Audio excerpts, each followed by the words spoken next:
Welcome home. We are WNST, AM 1570, Towson, Baltimore.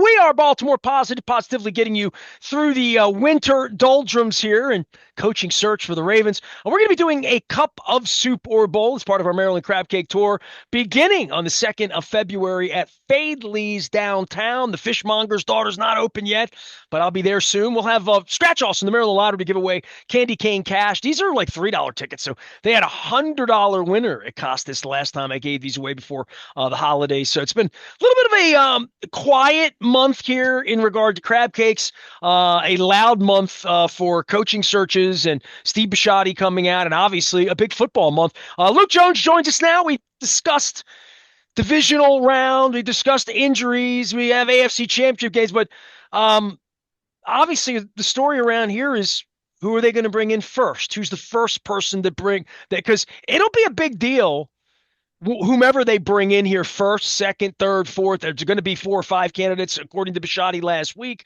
When do you expect this? What is your timeline on this? And again, if Chad Steele were better equipped to put this out, or the organization wanted it, they would be on the front of it. What they've been doing is putting these glossy pictures that I think every Ravens fan has now stolen on their Nano Banana, and done the head coaching interview thing.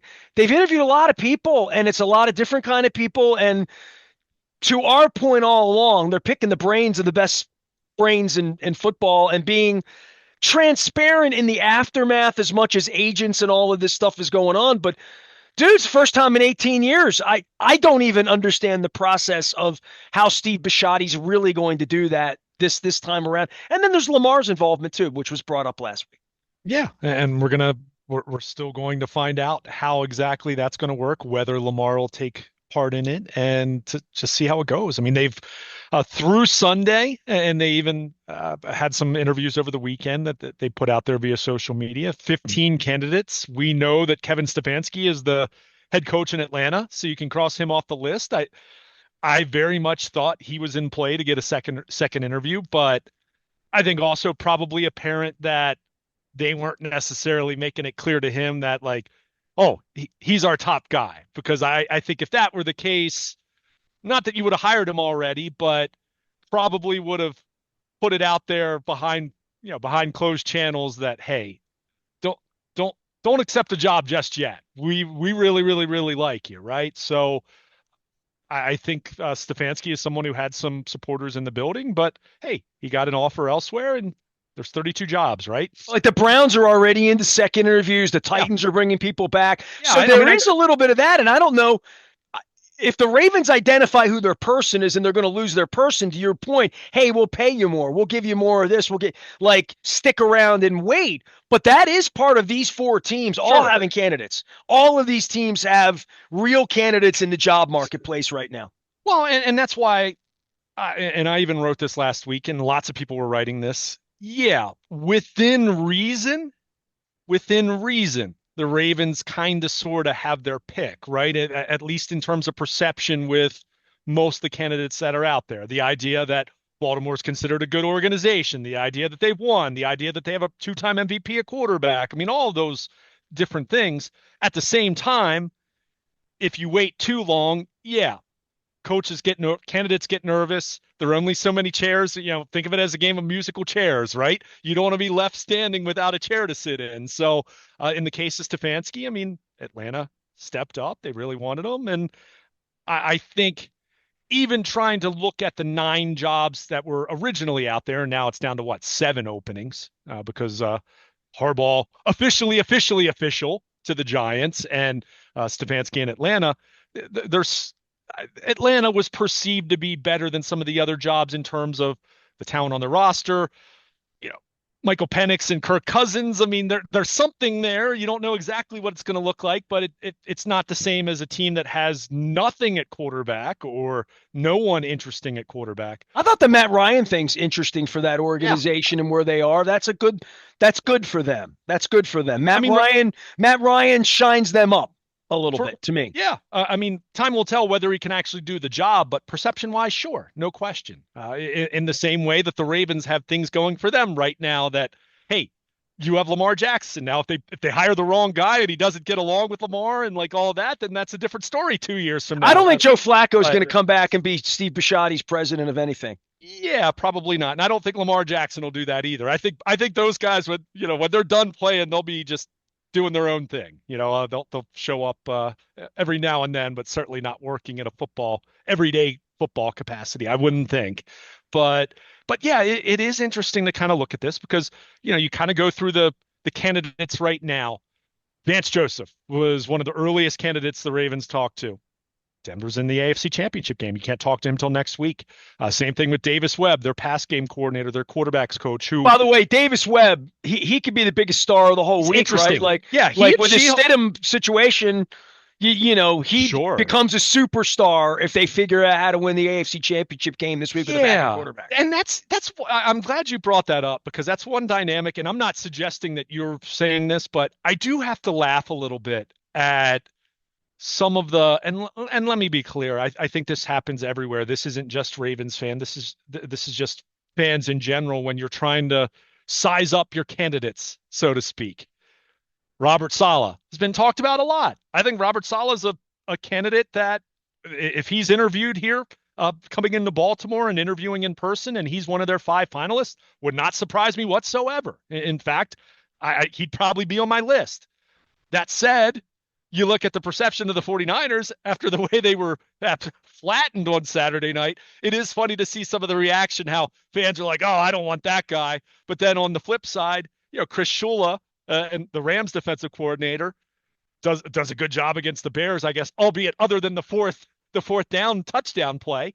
And suddenly, he's rising, right? So I think it's important not to put too much stock into what's happening in the present, like the present with these coordinators, right? I think that's bad process if you're going to view that as anything more than, a little nugget here or there. Well, Brian Billick, I go back to releasing David Modell's whole list of, and man, you and I could just do a segment on that.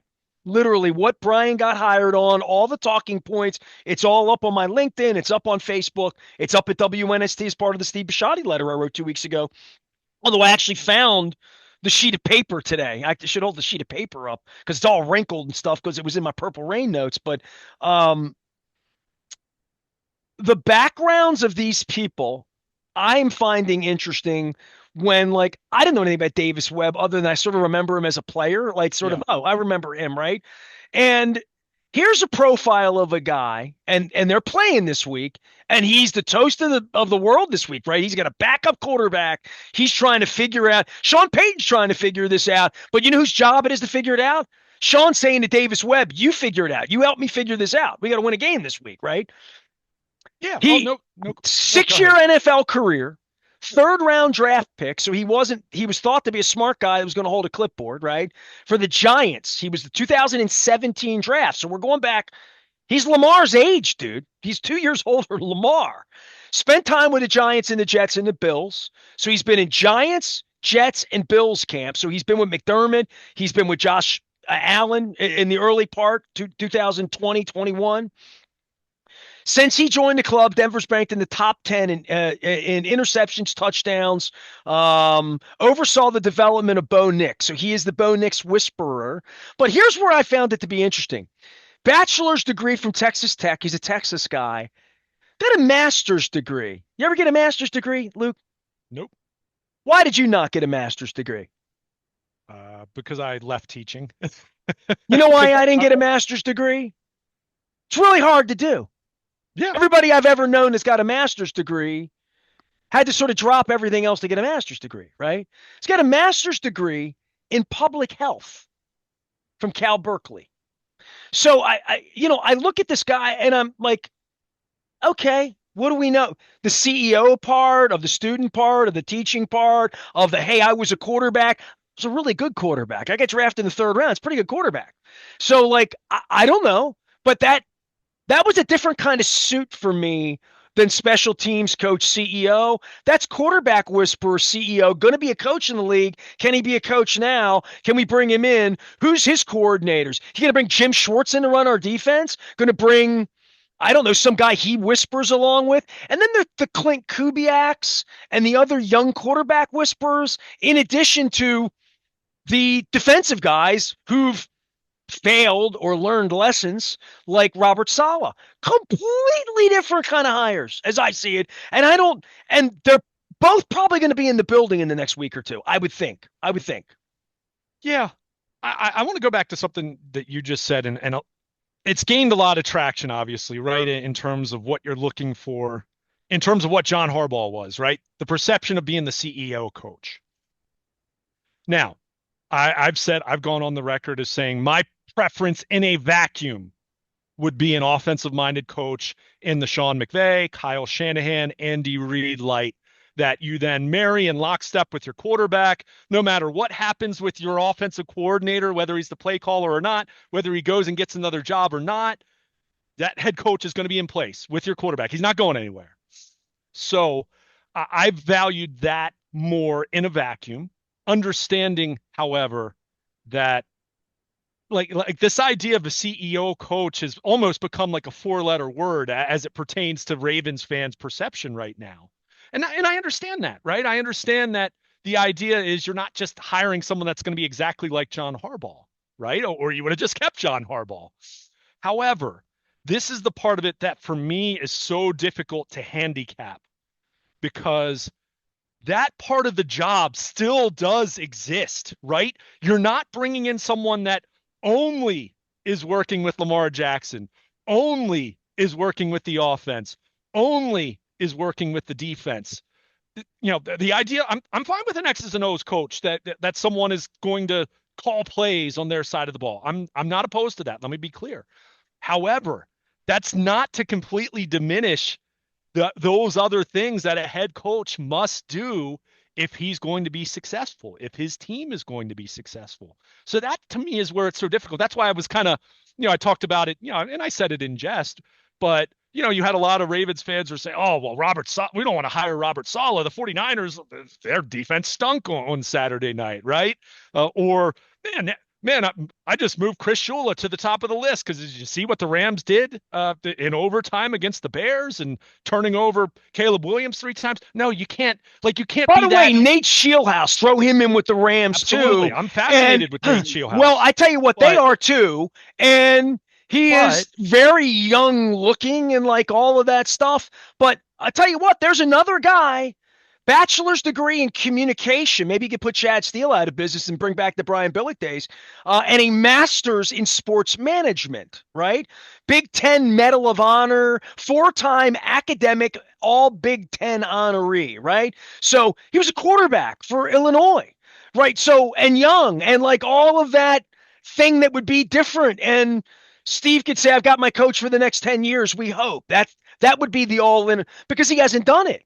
And but that guy fits the suit in the way that you're talking about. 30 something young, the Kevin O'Connell guy I like, that young quarterback guy that they can then surround with big staff. Because the one thing you always hear about Bisciotti is that he has no problem spending money on big staff. oh, the When John Ravens. when John needed Pagano, bring him in. Whatever you need to do, John, we'll do it. And Nate Shieldhouse is taking this job for $6 million a year, not $20 million a year. And by the way, I saw the wide variety of reported earnings on the head coach. They look in line that cheaper organizations hire cheaper coaches, the Bengals, right? They're not going to get a $20 million coach like the Giants just did, right? And this is one of those areas where the Ravens can skimp on the coach, get away with a cheaper coach, the way they did with John. John was half the price of Brian at the time. He's a third of the price of Brian at the time, literally, because his first gig, happy to get it. Nobody else wanted to hire John Harbaugh. Boston College didn't want to hire John Harbaugh. So, and that was an $800,000 a year job at the time, which would have been up from his $450 or whatever he was making for special teams. So the money is important in all of this, and the seat and the role. But the Ravens are going to save money by hiring Nate Shieldhouse, not Kevin Stefanski, to some degree, because Stefanski probably got $12 million a year, like probably. So that is also because This is like shopping, like David Rubenstein is saying, like if he doesn't know baseball. Now, why does Ryan Mountcastle make that and Pete Alonso make that? Like it's that out of whack for what John Harbaugh would get and what Mike Tomlin would get if he came back and coached versus what the Ravens are going to have to pay whomever they hire. Because it's a wide variety of guys, too. They have a couple of guys that are $12 million coaches and a couple of guys they get probably $4 or $5 million. And Nate Shieldhouse would be happy to take that gig for 5 years. Happy. Yeah, I mean, I don't disagree with that. I would say in response, but look how much the Ravens spend on an analytics staff. Look how much the Ravens are spending on sports science and their training and strength conditioning and all of that. Because the Bengals, go look at the Ravens, what they have in terms of an analytics department compared to what the Bengals have. You know what I mean? So you're right, and but on the flip side, and it's not that the Ravens are, oh well, they can go cheap on the head coach.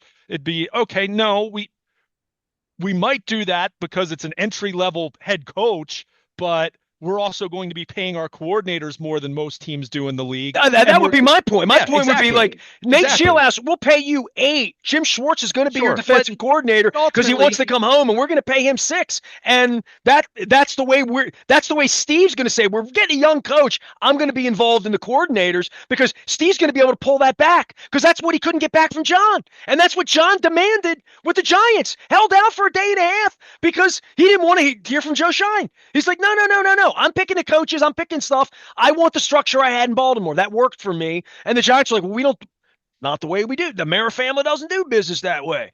And that's how weird all of these families are and how weird these jobs are and how different it would be if the Ravens look at as a budget line item, John Harbaugh being a $17, $18 million a year coach, that the next coach can be like, we're in love with Nate Shieldhouse. We ain't only going to have to pay him 4, 5, 6, whatever we're going to pay the coordinators, whatever the plan is, but they're going to have plenty of money in a way that other people don't, but also the wisdom and the flexibility to get whatever Bisciotti wants. I keep going back to this. It's whatever Bisciotti wants. I mean, that was very clear last week to me. Like, he's going to take recommendations and stuff, but he's going to have the feel and the touch with the coach and to know everything the coach is doing. Because I don't think he's going to trust the next guy as much as he trusted John. fair enough. I mean, but at the same time, he trusted John in year 10 way more than he did in years 1, 2, and 3. I mean, They checked out. But inherently, that's just going to be the works. You trust me more now than you would have in 2009, right? I mean, that's just that's. But how, dude, the check-in now is whoever he hires. The Lamar thing that was broken last year that led to him, Steve, having to come out of his cave and do a press conference. God, how dare? Like Steve's going to be in on this.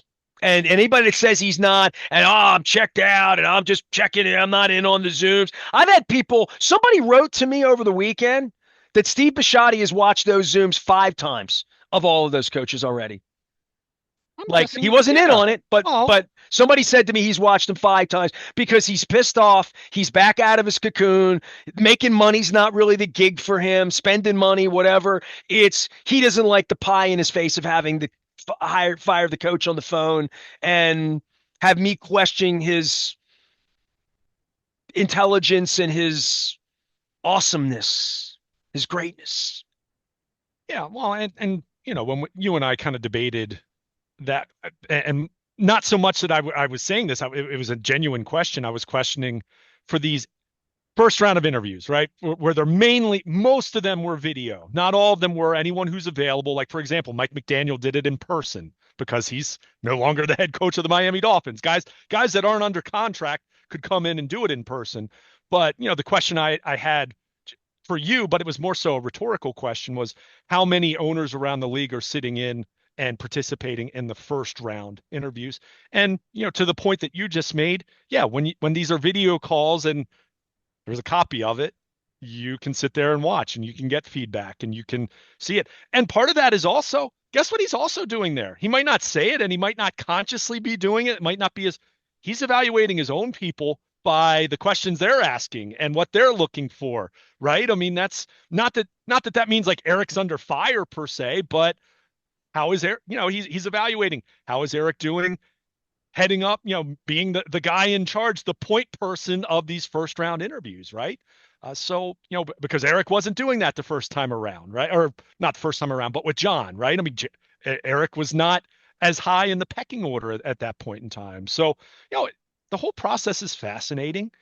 I'm still not fully convinced like what they're fully preferring here. I mean, they've cast a wide net. You have former head coaches, you have offensive guys, you have defensive guys, you have younger guys, you have a couple older guys like Jim Schwartz, right?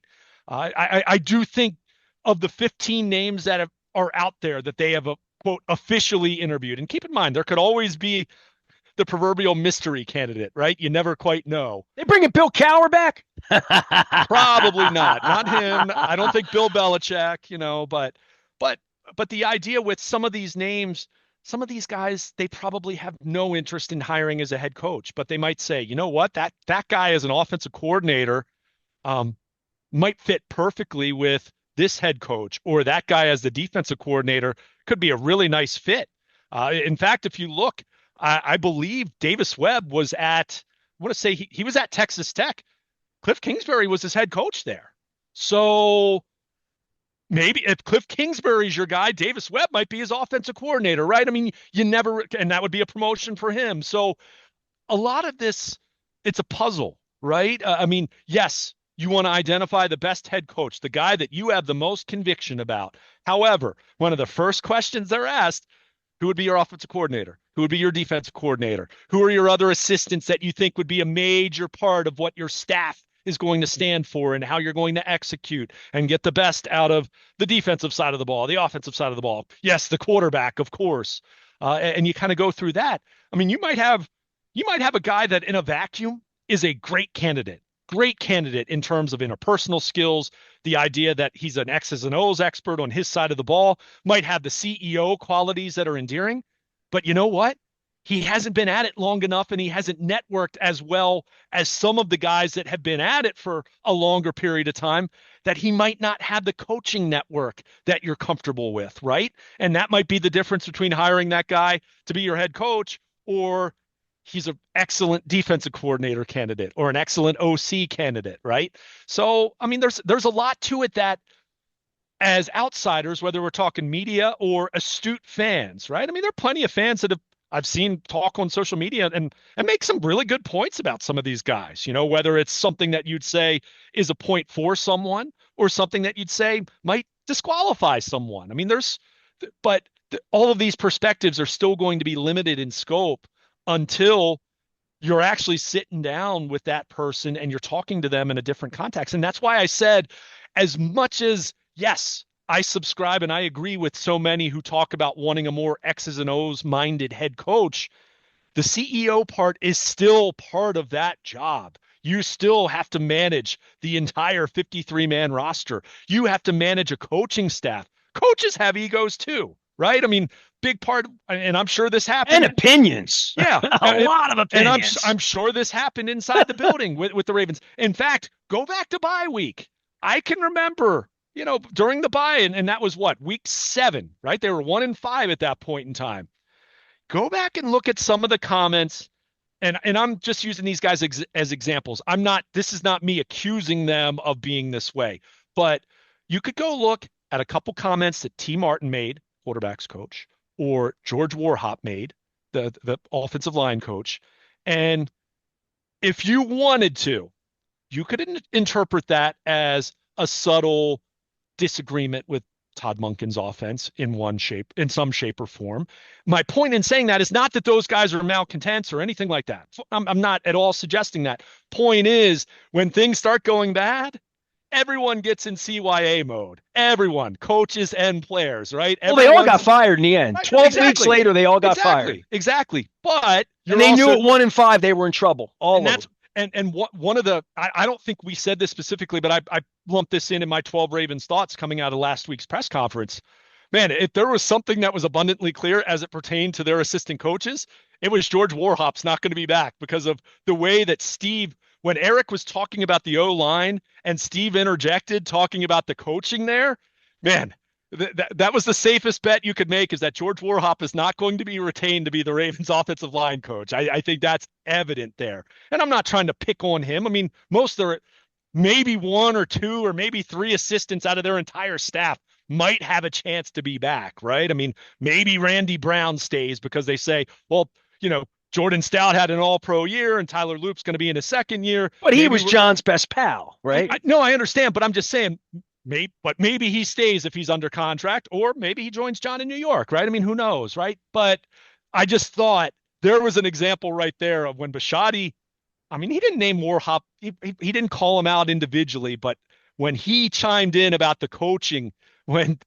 DeCosta was talking about the O-line, that right there said they didn't think very much of what George Warhop did with that group. And look, you look at that group, who played better? I mean, even Tyler Linderbaum, who made another Pro Bowl, I don't think anyone would say he had his best season this past year. So you look at it there, but these are all considerations for this. So that's why I kind of laugh when someone just says, "Oh, I don't want Saleh now." Did you see how bad the 49ers defense looked Saturday night? It's like that has whatever percentage that would have on their search and consideration. I mean, it's negligible, right? I mean, maybe something specific happened in that game that you might ask him about, Yeah, but he didn't have his linebacker. He hadn't had that's him what I in would say. 15 weeks. He's missing Fred Warner. He's missing Nick Bosa. I mean, like, he's missing all pro type players. So yeah, I mean, but that's where I think from a fan and from a media perspective, I mean, even media, you can talk to people and you can, make calls and text people and hear certain little nuggets about this guy or that guy, or which coaches are connected to which other coaches. By the way, Josh Bynes, our friend Josh Bynes, do you know he's coaching? Yeah, he's in Seattle, right? He's in Seattle. Yeah. That's Absolutely. my dude. Yeah. I got to root for the Seahawks now, you know? And if you and I talking to Josh Bynes at some of our live shows 6-7 years ago, whenever it was, if you would ask me then, would you be surprised if he's a coach in 5 or 6 years? I'd say I'd probably be more surprised if he's not a coach in 5 or 6 years. That's the kind of guy he is. But you know what? I would have said the same about Zach Orr, regardless of, unfortunately, it not working out with him as their defensive coordinator these last 2 years. Yeah, but there's a career thing there, like Anthony Weaver, coach. Another guy that came through here that, aspired to be a coach. And I mean, we see Mike Vrabel having this success right now, right? So, and a lot of the names that I brought up are guys who were players. The only way you could be a quarterback whisperer is to have been a quarterback.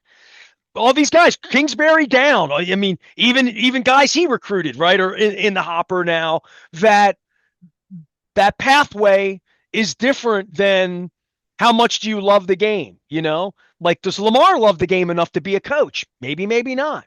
At this point, but you better make him love the game. You better rein that part of it back into new relationships, new coaching, something that feels good, something that feels different than John, something that gets him in the building to be the guy you want him to be as a $70 million a year quarterback, to get whatever the potential out of Lamar is. And I keep going back to that, and that's going to be my theme now, tomorrow, a month from now, after they hire the coach, after you send out the WNST text service brought to you by Cole Roofing and Gordian Energy, after all of it, because if it doesn't work with Lamar, this guy's going to get fired.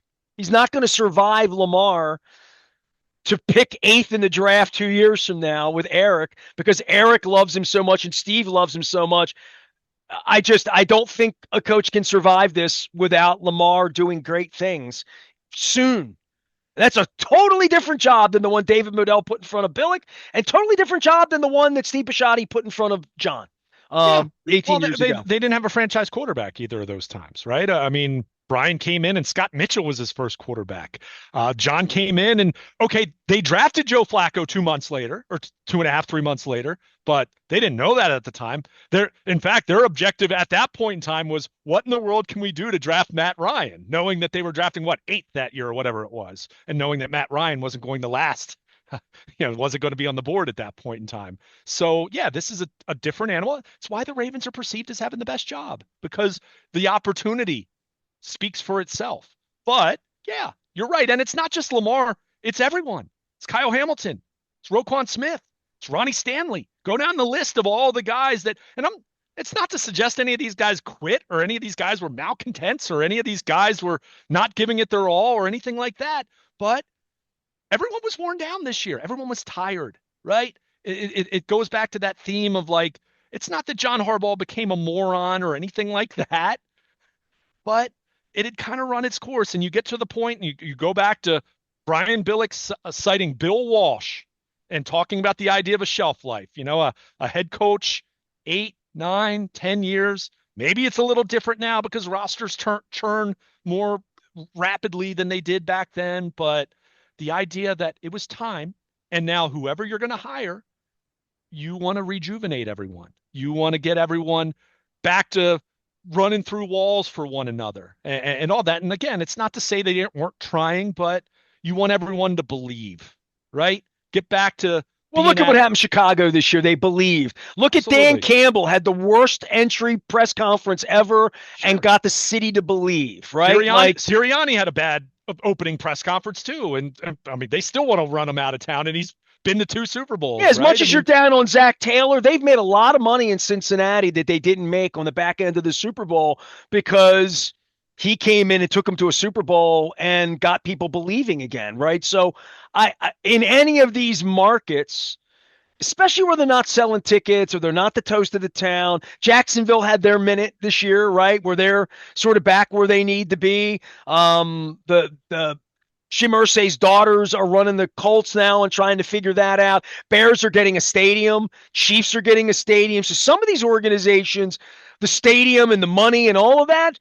But look at the Houston Texans this year. We're talking about the down and out and the downtrodden that aren't in the tournament anymore. But look at what the Texans have done this year. Look at what the Seahawks have come back to life. Look at the way the Patriots have come back to life. I mean, these are franchises that were on the skids hiring coaches. Broncos. Oh my God, the Broncos are 3-4 coaches into this. Vance Joseph being one of them. So, and then there's the Jets and the Browns that can't get out of their own way. But for an organization like the Ravens, this should feel like a rocket ship, not like anything that would be less than 8-9 in any way. Oh, yeah. If that were to happen, it would be devastating around here. I mean, short of not just Lamar, but other guys other star players getting hurt. Yeah, I mean, this is again, to your point, there's a lot of pressure. I mean, this is a good job, but with a good job comes a lot of pressure, right? If the expectations are low, that's when you ask, how good of a job is it? Now, in terms of keeping the job, sure, maybe like if you go in and a team has no expectation, like, Stefanski when he arrived in Cleveland, right? I mean, he was coach of the year twice, right? He did a good job, but what are the assets here? I mean, I'm being serious. Sell me the asset beyond Lamar. If you have to love Lamar, because Lamar cost a lot of money. It's one of the best organizations in the NFL. Okay. I mean, the regardless of how you feel about the owner is perceived as being one of the better owners in the league, at least in terms of being willing to spend money, to the point that we talked about. The staff, analytics department. Think back to the NFLPA report card a few years ago when they got dinged big time on that. Look at the changes they made. Look at the technology they added in with player recovery. They hired more strength coaches. They improved their weight room, like all those different things. And it hasn't led to success this year, at least it didn't, right? Well, this year it didn't, but I mean, let's also let's not be hyper focused on one season and still look at the body of work. I mean, Eric DeCosta is perceived as being one of the best general managers in the league. Ozzie Newsome is still in the building every single day. You have, like I said, financially, it's never been in question whether Bisciotti's willing to spend money, right? So you go at all those things. You have a 2-time MVP at quarterback. You have a fringe defensive player of the year candidate in Kyle Hamilton. You have an all-pro linebacker. Whether he's truly an all-pro caliber linebacker at this point is up for debate, but you have him, right? I mean, you go down the list. I mean, this is a team that's a couple years removed from having 12 or 13 Pro Bowl selections. And I get it. The Pro Bowl's not, the end-all be-all, but look at the I'm just looking at the assets for me at this point. I don't see Roquan as an ascending player.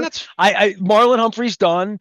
You have to like the corners that Eric has drafted. Point is, they're very talented, though. Like the Matabike thing.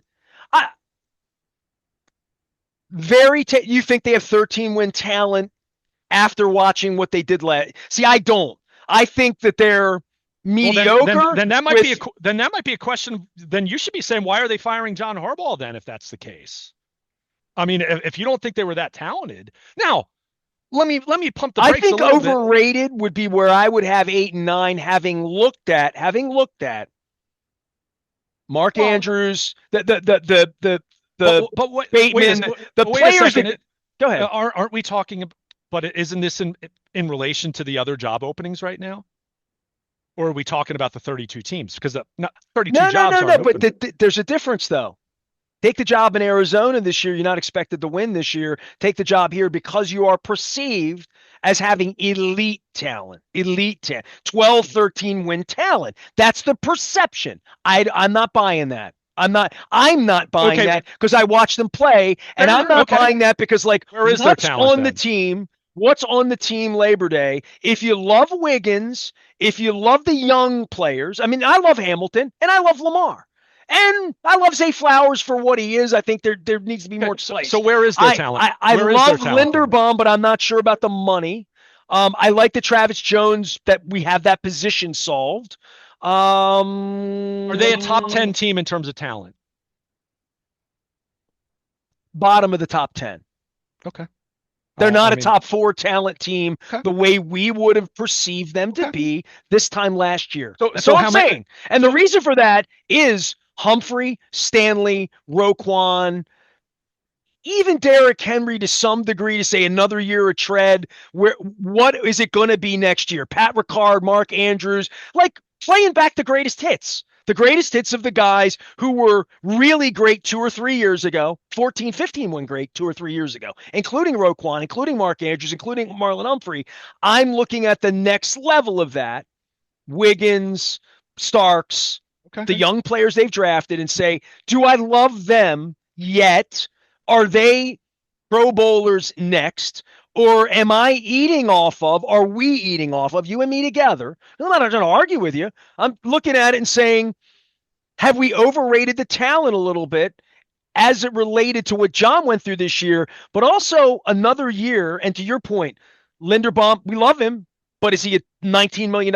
I don't know.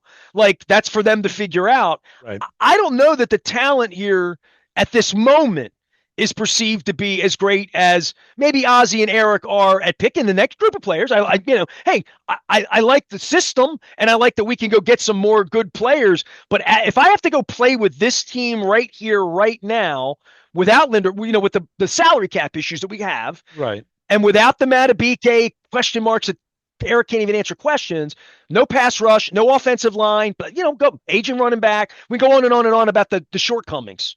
And I don't think it's as stacked as, and I'll agree with all the Steve's the greatest owner and they have the most money and Ozzy's I'll get in on all of that. But the guys I got to go play with right this minute, I don't think it's as stacked as thinking this is really a 12 or 13 win team as much as it's we got some work to do. Okay. I was when I made the comment about it being a very talented roster, I was speaking more in the scope of the job openings. I'd much rather coach the Ravens and the Steelers right now. Steelers, but I think you can coach the Steelers and win 6 games next year with a new quarterback and pitch it. But is okay. Okay. I would say this team's got to play in the AFC Championship game next year. But they got Lamar in their prime. That's a whole different gig. That it is. And I look at it and say, but I guess maybe, question, but I don't look at question, it just as the greatest talented team in the world. I don't see it that way anymore because I watched them play. Well, I didn't say they were the most talented team in the world. I said they were very talented. And I was, again, speaking more through the scope of comparing it to the other 8 teams that have job openings right now. I mean, but I'm thinking about in terms of a $20 million corner, a $20 million left tackle, and a $20 million middle linebacker. I guess my point that all aren't that player anymore the way they were 2 years ago when they were winning 15 games. Okay. Sure. So what is their win? Like, what kind of a team are they then as far as their talent? Are they 11 win team? Because that's top 10. They think they are, and the new coach is going to have to make them that. And I don't know how you make them that if Ronnie Stanley's not going to get in the fountain of youth and Lamar's not going to really be great again instantly. And that's going to involve the offensive line. That's going to involve a lot more personnel than what they went out and played with 2 weeks ago. That's all. And it was good Okay. enough to go beat Green I Bay mean, on the road. I'll hear all of that. But I do think that they're not an ascending talent team right this moment, unless you really believe it's Hamilton's fair. going to get even better.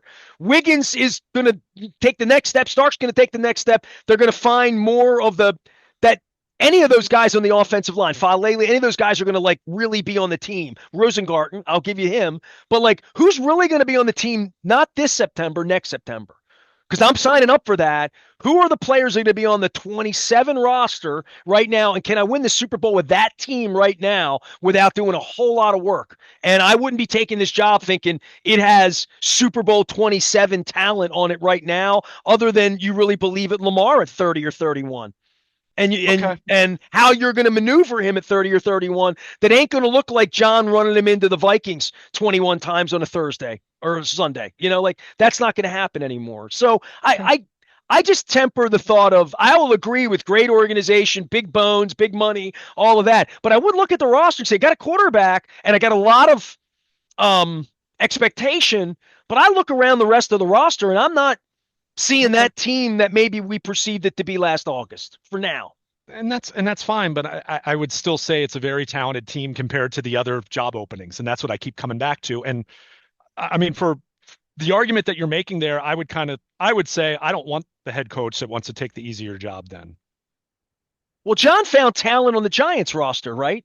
Yeah, sure. But I mean, man, you think Lamar Jackson runs into linebackers? I mean, Jackson Dart actually does run into linebackers, you know. And John So thinks he can win 11 games next year well, with we're that gonna kid. find out. We're gonna find out. I don't know. I don't know if John actually thinks he can win 11. I think maybe he thinks they can win 9 or 10, and maybe that's enough to be a wild card, right?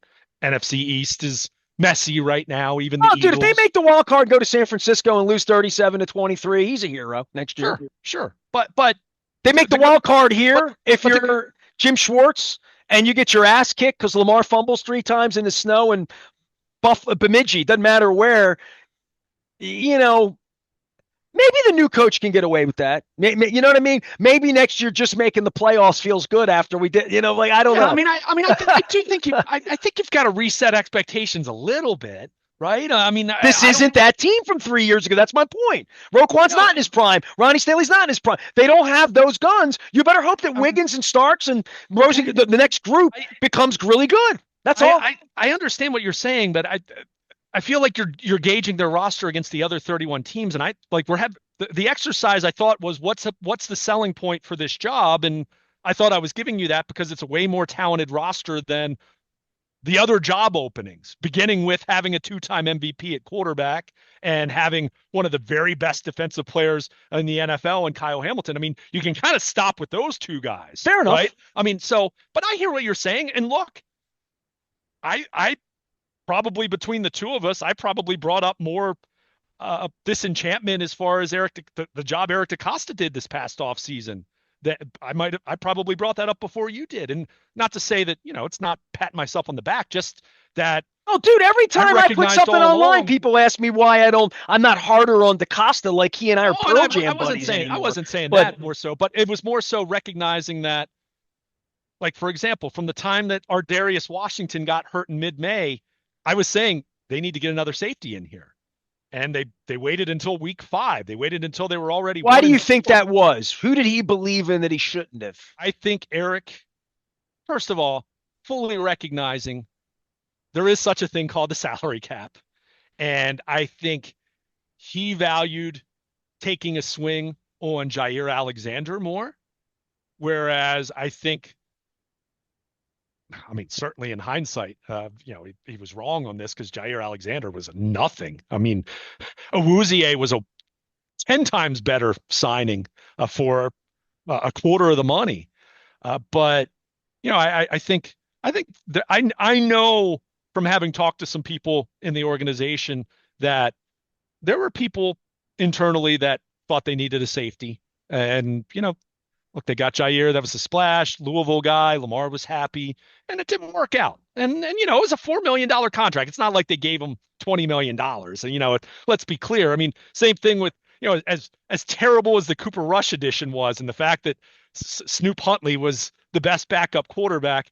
they didn't give Cooper Rush $10 million a year. So understanding that these are relative criticisms, and understanding that, you only have so many dollars to go around. But Eric, Eric didn't have a great year. I mean, he didn't. And, it goes, and I agree with your overall point. No, the roster, for all the praise that they were getting back in July and August, that this was the best roster in the NFL, yada yada yada. Well, you can say what you want about their strengths on their roster, but their weaknesses ended up being major weaknesses, right? I mean, you're never going to have a perfect roster. We all understand that. And those who've been especially critical of the offensive line, no, they're not going to have the 1993 Cowboys kind of offensive line in this day and age. I don't know if any team has that kind of offensive line. Even the teams that are perceived to have good O lines don't. They usually have at least one guy where you say, is he old? Is he overrated? Is he not that good? Is I he see getting too many Morgan Moses holds? still running around out Yeah, there. So yeah. So you're going to have some of that, but yeah, their offensive line regressed. But I will also say, and this is where I will defend Eric DeCosta, and I'll defend the Ravens right now. I think they feel that the coaching is going to make a big difference, or they hope the new coach and the new staff coming in will make a big difference. Because how many times did we say over the course of this season and other, in recent years when they've blown leads and, the whole routine where things go wrong and everyone goes down with the ship, where coaching matters. And I think, for the O line, I think they felt that Joe D'Alessandris did a really good job for a long time. And then real life hit with that, and they lost him. And George Warhop did an admirable job in 24 coming in a really difficult position and managed that group, and they still played well enough. It wasn't the best offensive line in the league, but it certainly wasn't the worst or bottom five or anything like that. But then it regressed. And George Warhop didn't do as good of a job, and Falele didn't do as good of a job, and Voorhees didn't step up the way that they hoped he would. And Ronnie Stanley was a year older, even though I don't think Stanley was awful this past year. The go look how many $20 million left tackles there are in the NFL now.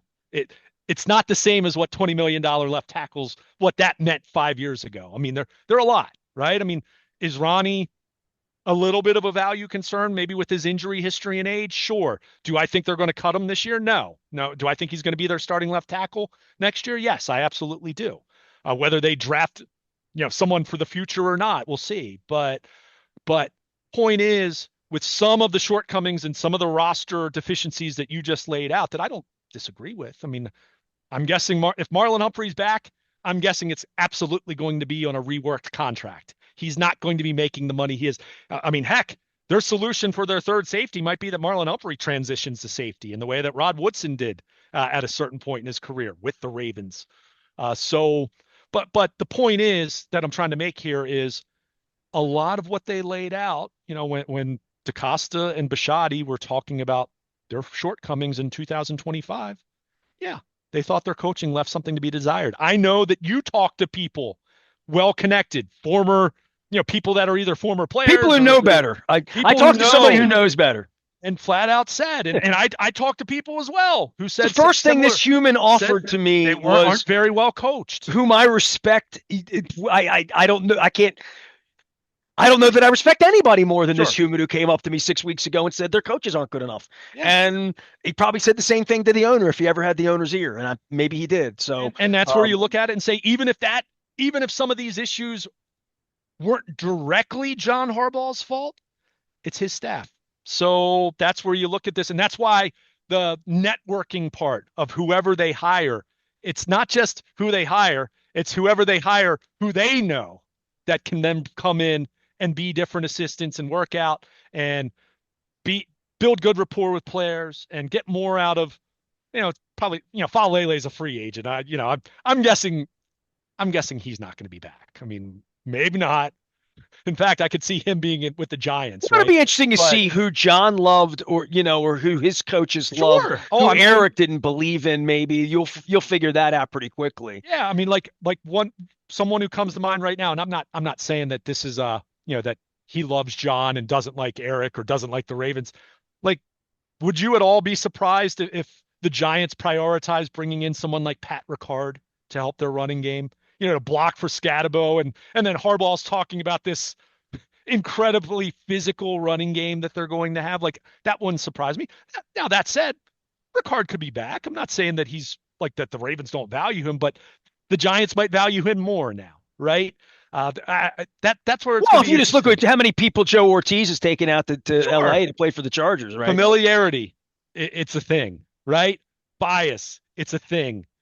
We all have our people that we're going to gravitate to, or people you're familiar with, or any of that. So yeah, I fully anticipate. I mean, it's already been talked about. If assuming Todd Monken doesn't get a head coaching gig, or another team doesn't make him the highest paid offensive coordinator in football, the assumption is he's going to wind up in New York with Harbaugh. So They liked each other that much, huh?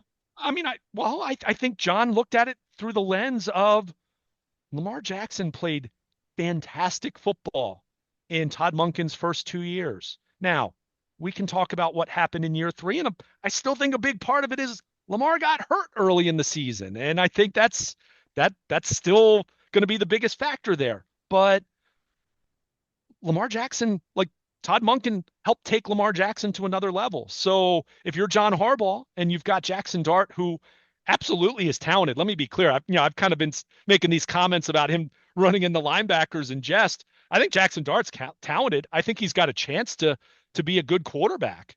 I thought he did some nice things as a rookie, but he needs like Todd Monken would be good for him. I think with teaching him the elements of the game that go beyond his athleticism, and hopefully someone's got to teach that kid to slide and run out of bounds. Because I mean, when you're getting checked for a concussion 2 out of 3 games, every two Doing out it of three wrong. games, I mean, you're not going to last. I mean, for all the Lamar narrative over the years and how much of it was true and how much of it was exaggerated and everything, by and large, Lamar did have like, you know, a sixth sense of avoiding It's taking incredible. Nobody squares him massive up. hits. Right. Yeah. So, but Jackson Dart has not shown that, is my point. So it's like, you better teach that kid how to slide. And Todd Monken, I will wholeheartedly continue to say Todd Monken did a really good job in Baltimore.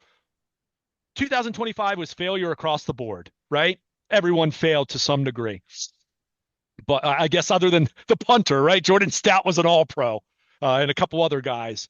But I think Monken, first 2 years, did a great job with Lamar Jackson, especially coming in at a time when 2 years of, it was on the heels of 2 years of contract talk that got heated, not heated, but uncomfortable at times. I mean, to the point where he requested a trade and all that. And he Dude, they came made in. him a restricted free agent. Yeah. It So, I mean, it's, wasn't kumbaya, man. so that's my, I think Todd Monken, well, wherever Todd Monken winds up, I think he's a good coach. I will continue to say that regardless of what happened in 25, how much of it was him, how much of it was Lamar, as is the case with anything, the truth falls somewhere in between. And ultimately, there's a lot of frustration that everyone dealt with, and everyone was feeling that. So, we're going to see how this plays out. But, whoever the new coach is, you're coming into a good situation. But to your point, yeah, there's some expectation that's going to come with that. And you know what I would say? If a coach is going to balk at that, I don't want that guy. If I were Steve Bisciotti and a coach is going to balk at high expectations, and I probably don't want that guy to be my head coach at the end of the day. And I think that's a fair point as well. All right. The job of the hour is out at Owings Mills. If it happens, you'll get it first on the WNST Tech Service. Brought to you by Cole Roofing and Gordian Energy. Luke can be found at Baltimore Luke. I can be found almost anywhere out there having some fun at social media this week. We're going to be doing the Maryland Crab Cake Tour and a Cup of Soup or Bowl beginning on February 2nd at Fadley's downtown. It's all brought to you by the Maryland Lottery in conjunction with our friends at GBMC. I have the Candy Cane Cashes to give away. We've also had the Harlem Globetrotters last week. We have the Olympic thing going on right now with the Maryland Lottery, as well as our friends at GBMC who are keeping me alive. I'm going to have a medical appointment coming up. I'm actually like having a checkup. I don't even know what that is. I don't even know what it entails. I think I have to fill out forms. That's going to happen right after I have my root canal next week. I'm Nestor. He's Luke. We are WNST, AM 1570, Towson, Baltimore, and we never stop talking Baltimore positive. Stay with us.